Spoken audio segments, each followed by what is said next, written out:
दोस्तों स्वागत है आज की एक नई वीडियो के साथ में। तो भाइयों आज की वीडियो में जो ना हम कुछ जो कमेंट आए थे भाइयों के, तो उन कमेंटों का जवाब देंगे, क्योंकि ऐसे लिख के देना तो इतना क्लियर नहीं हो पाता है। तो मैंने क्या सोचा कि सभी भाइयों को जो भी कमेंट कर रहे हैं उन्हें बाकायदा वीडियो के साथ बना के तब उनके कमेंट का जवाब दिया जाए। तो भाई जो मैंने 557 की रोटावेटर पर वीडियो डाली थी जिसमें वो मुंजी के खेत में चल रहा था 8 फीट के में, तो उसमें भी कई भाइयों के कमेंट आए। तो सबसे पहले उन कमेंटों को भाइयों मैं आपको दिखा देता हूँ एक बार, फिर उसके बाद उन कमेंटों का आंसर देते हैं।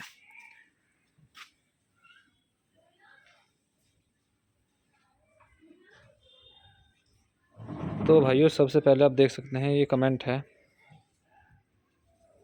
तो भाइयों ये कमेंट था, ये अभिषेक मीना जी हैं कोई, इन्होंने कमेंट किया था अगर ये 557 50 HP है तो 551 और 548 ये कितने HP आते हैं। तो भाई इसका मैं बता दूं, जो भाई 557 है ये RC में ही मिलता है सिर्फ आपको 50 HP। बाकी अगर इसकी HP जो एक्चुअल HP अपनी देता है, ये मतलब कितनी HP तक का जोर लगा सकता है, तो भाई 55 HP तक का ताकत लगाता है ये, या उससे प्लस भी कह सकते हैं आप। बट आपको RC में मिलेगा 50 HP। उसका कारण क्या है, क्योंकि ट्रैक्टर बिल्कुल ही नेचुरल एस्पिरेटेड है, ना ही इसमें EGR लगा है और ना ही इसमें टर्बो है। ठीक है जी भैया। तो जो 548 है भैया वो 48 HP में आता है, और जो 551 है वो भी 50 HP कैटेगरी में आता है और 50 HP में आता है। लेकिन दोस्तों ये सिर्फ RC में मिलेगा आपको, बाकी ताकत इसकी आपको 55 HP मिलती है पूरी। तो मैंने अब वीडियो में बताया भी था कि ये RC में 50 HP है, लेकिन ताकत ये जो है ये 55 HP तक की देता है अपनी ट्रैक्टर। तो भाई फिर उसके बाद एक भाई कमेंट आया था, आप देख सकते हैं। ये है रोलेक्स पबजी है कोई, जो भाई इन्होंने कमेंट किया था। इसमें लिखा है भाई सच बोला करो, अल्टरनेटर काम नहीं कर रहा है। तो भाई पहले इसका बता दूँ, जो भाई वो सेंसर दिखाया था मैंने आपको, वो जो ट्रैक्टर का टेम्परेचर वाला मीटर था भाई वो स्टार्टिंग बहुत दिन से ख़राब है। अगर अल्टरनेटर काम नहीं कर रहा होता तो ये देखो ट्रैक्टर ज़्यादा से ज़्यादा एक दिन स्टार्ट हो सकता है बगैर अल्टरनेटर के। ठीक है, अल्टरनेटर अपना बिल्कुल ओके है, अल्टरनेटर कोई दिक्कत नहीं है। इसका RPM मीटर भी, बैटरी वाला भी, और वो सारे मीटर ख़राब हैं। सिर्फ कभी कभी जो ऑयल प्रेशर वाला है वो चलता है, या टेम्परेचर वाला कभी चलता है तो वो ओवरहीट दिखाता है ट्रैक्टर को। उसके बाद उन्होंने काफ़ी सारे कमेंट किए, तो फिर मैं आपको उसके बाद दिखाता हूँ। फिर है अल्टरनेटर काम नहीं कर रहा है तुम्हारा, और क्लच की आवाज़ नहीं है। 2016 से 557 चला रहा हूँ, आज तक कोई काम नहीं आया है। ट्रैक्टर में आवाज़ आज तक वैसी ही है, इंजन की वो आवाज़ है जो आप सुना रहे हो। तो भाइयों वो आवाज़ जो है वो डुअल क्लिच की है। अगर कोई भाई दोबारा से ऐसे कहता है तो मैं साबित भी कर सकता हूँ उसे पूरे प्रूफ के साथ। अगर भाई इंजन की आवाज़ होगी ना, तो पहली बात तो इंजन, कोई भी ट्रैक्टर इंजन हो ऐसी आवाज़ नहीं करेगा। अगर इंजन आवाज़ करेगा तो इंजन के मल में कुछ प्रॉब्लम है और वो इंजन ज़्यादा दिन तक चल नहीं पाएगा। ठीक है भाई। तो इंजन आप पे लोड पड़ेगा, आवाज़ लोड की चेंज होगी, बाकी आवाज़ कोई चेंज नहीं होती, ना ही इंजन ऐसे आवाज़ करता है। ठीक है जी भाई। तो इंजन की कोई आवाज़ नहीं होती है। अगर इंजन आवाज़ करता है तो उसे फिर फ्री में भी करनी चाहिए, जबकि मैंने आपको आवाज़ भी सुनाई थी। इंजन फ्री में कोई आवाज़ नहीं करता, सिर्फ जब ड्यूअल क्लिच पे चलता है ना तभी आवाज़ करता है। ठीक है दोस्तों। उसके बाद फिर उन्होंने लिखा था कि रोटावेटर को 1600 RPM के बाद कि रिपर राइस मिल सब कुछ चलाता हूँ ओनली 1500 पे, उससे ज़्यादा कभी नहीं। रोटावेटर को कभी 1500 से ऊपर जाना नहीं चाहिए। रोटावेटर की स्पीड तो बढ़ती है लेकिन पराली को ज़मीन के ऊपर फेंकता है, मिट्टी में कम दबाता है। तो भाइयों 1500 RPM में जिस इस सिचुएशन में ट्रैक्टर चल रहा था ना पराली में 8 फीट का, भाइयों 1500 RPM पे तो रोटावेटर सही से काम भी नहीं करेगा। लगभग 1800 से 2000 RPM चाहिए स्टैंडर्ड जो होते हैं जो रोटावेटर, या आपको अच्छी जुताई लेनी है। अगर आप किराए का काम करते हैं तो ही आप 1500 RPM पे चला सकते हैं, कि सिर्फ एक टाइम उसके लिए हो, मतलब जिससे आपकी डीजल कंजप्शन ज़्यादा ना हो। बट दोस्तों हमारा सिर्फ अपना काम है, तो हम ना ही तो RPM का ध्यान रखते हैं ना ही डीजल का। ट्रैक्टर जितना भी डीजल लेगा या RPM ज़्यादा लेंगे अपना काम उतना अच्छा करके देगा, क्योंकि हमारा सिर्फ एक पर्सनल काम रहता है।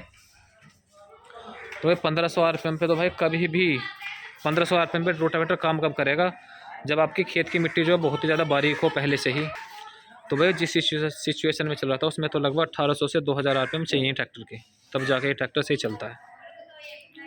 उसके बाद भाई तीसरे भाई का कमेंट आया था, वो आया था जो मैंने पावर ट्रैक यूरो 60 और आइसर 557 टोचन की वीडियो डाली थी, उस पर आइसर के टायर में पानी है चतुर मत बनो। तो भाई चतुर बनने की इसमें कोई ज़रूरत ही नहीं है। मैंने तब भी दिखाया था कि दोनों ट्रैक्टर के टायरों में हवा है। उसके बाद मैंने फिर फार्म ट्रैक 65 TPI से टोचन किया था, उसमें भी मैंने आपको टायर दिखाए थे कि दोनों के टायरों में हवा है। ठीक है भाई, जो हकीकत होती है मैं वही बताता हूँ। सिर्फ हमने जो आज तक पानी भरा है वो सिर्फ एचडी के टायरों में भरा था, वो मैंने आपको बता दिया था। तो भाई चतुर बनने की हमें कोई ज़रूरत नहीं है, हमें जो भी बात हकीकत होती है कमी रहती है कमी, बाकी जो अच्छी बात होती है मैं उस दोनों की चीज़ दिखाता हूँ। अगर किसी दिन पानी भर के टोचन करेंगे तो भाइयों मैं आपको पहले ही बताऊँगा कि इस ट्रैक्टर के टायर में पानी है। बाकी दोस्तों मैं जो भी करता हूँ हिच बराबर, और वेट तो खैर कंपनी फिटेड रहता है, उसके बाद टोचन होता है। तो भाई एक भाई का कमेंट आया था वीडियो पे, ये हैं शैलेंद्र रघुवंशी, इनका आया था वेरी नाइस। तो भाई बहुत बहुत धन्यवाद आपका कमेंट करने के लिए।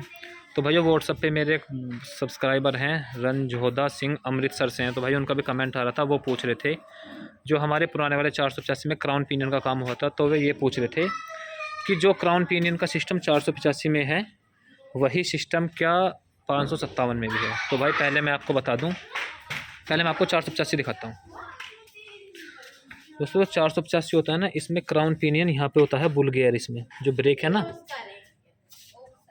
ठीक है दोस्तों, यहाँ पे होता है अपना पिनियन यहाँ पे होता है, यहाँ पे होता है क्राउन। ठीक है जी, क्राउन जो ये आप ब्रेक देख रहे हैं, ब्रेक जो देख रहे हैं, इसमें यहाँ पे बुल गियर होता है। बुल गियर के पीछे एक फिर पूरी मतलब वो एक गरारी होती है बुल गियर के पीछे, वो गरारी फिर उसमें जाके जो रियर एक्सल है ना उसमें जुड़ती है। तो इसमें जो ना डबल रिडक्शन होता है, पहले जो क्राउन है वो बुल गियर पे घूमेगा, फिर बुल गियर से ताकत जो है वो जाएगी उसमें रियर एक्सल वाली गरारी पर। तो इसमें सिस्टम होता है दोस्तों ये, इसमें क्राउन पिनियन रहता है यहाँ पे, बाकी रियर एक्सल के लिए अलग से पीछे गरारी रहती है। जबकि जो 557 है दोस्तों, उसमें सिस्टम क्या है, उसमें आपको कोई बुल गियर नहीं मिलता है, इसमें आपको जो डायरेक्ट क्राउन है ना वो डायरेक्ट क्राउन मिलता है एक्सल पे, यहाँ पे इस एक्सल के अंदर साइड में। ठीक है दोस्तों, मैं आपको पीछे से दिखाता हूँ एक बार। इसमें आपको क्राउन मिलता है पूरा जो अभी रियर एक्सल देख रहे हैं ना, इस रियर एक्सल के यहाँ पे मिलता है। वहाँ से क्राउन से पूरी साफट आ रही है, ठीक है, जो पूरी साफ्ट आ रही है। फिर उसके बाद यहाँ पे आ रहा है इसमें EPI सिस्टम, जो कि दोस्तों 3 गरारी होती हैं। वो इसमें 3 गरारी यहाँ पे लगी हुई हैं। 3 गरारी के बाद फिर एक एक्सल और जा रहा है, इसमें 2 एक्सल होते हैं, क्राउन से यहाँ तक का 1 एक्सल है, फिर यहाँ पे 3 गरारी हैं, फिर 3 गरारी से बाद का 1 एक्सल और है। तो दोस्तों इसमें EPI सिस्टम है, इसमें डबल रिडक्शन नहीं है, ना ही बुल गियर वाला सिस्टम है, दोनों में भाई अलग अलग सिस्टम है। बाकी दोस्तों लाइफ देखो दोनों की अच्छी है, काम आज तक कुछ नहीं हुआ। पुराने वाले में भी मैंने बताया था, इस वजह से सिर्फ क्राउन पिनियन में काम हुआ है, क्योंकि उसकी जो चकनट थी वो पिनियन की वो खुल गई थी, वो भी उसमें कोई लॉक वगैरह नहीं दिया गया था। तो भाई उसके बाद फिर ही उन्हीं भाई का कमेंट आ रहा था कि उन्हें 380 लेना है ट्रॉली के लिए। तो वो ट्रैक्टर कैसा है भाई, देखो वैसे डीजल कंजप्शन भी अच्छी है, सिम्पसन का इंजन है, बाकी अच्छी है, ट्रैक्टर अच्छा है। लेकिन दोस्तों उसमें मेन कमी क्या है, हिस्सा आपको वही मिलता है ये, जो कि दोस्तों मुझे काफ़ी बेकार लगा। हकीकत बात तो दोस्तों ये है, देखो जो दोस्तों तारीफ़ की चीज़ होती है उसमें बताता हूँ, लेकिन जो कमी रहती है ना मैं उसे बताता हूँ। अब आप देख रहे हो HD को, देख रहे हो कितना वेल्डिंग हो रहा है, तो कितनी बार भी करा लो दोस्तों, आपका ट्रैक्टर 2-3 बार ऊपर से उठ के तखड़ा करके लगेगा ट्रॉली पर, तुरंत क्रैक हो जाता है। जबकि ये हिस्सा होना चाहिए, जो 557 देख रहे हो ना आप कास्टिंग का, ये हिस्सा आना चाहिए दोस्तों सभी ट्रैक्टरों में, इनके में। लेकिन इसमें भी एक कमी कर रखी है इन्होंने, उसमें कमी ये कर रखी है, देख रहे हैं आप, सारा लोड चैम्बर पे है।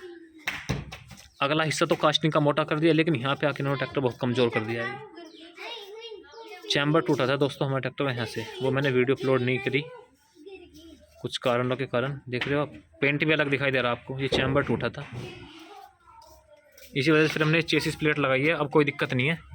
और क्या दोस्तों, कंपनी को तो इतना ध्यान रहता ही नहीं है। तो भाई जिस भाई के कमेंट थे, अगर कोई कमी रह गई हो तो दोबारा कमेंट करना, मैं उसको फिर सॉल्यूशन करने की कोशिश करूँगा, सॉल्व करने की। तो भाई वीडियो पसंद आई हो तो लाइक शेयर ज़रूर करें और चैनल को सब्सक्राइब जरूर करें। धन्यवाद।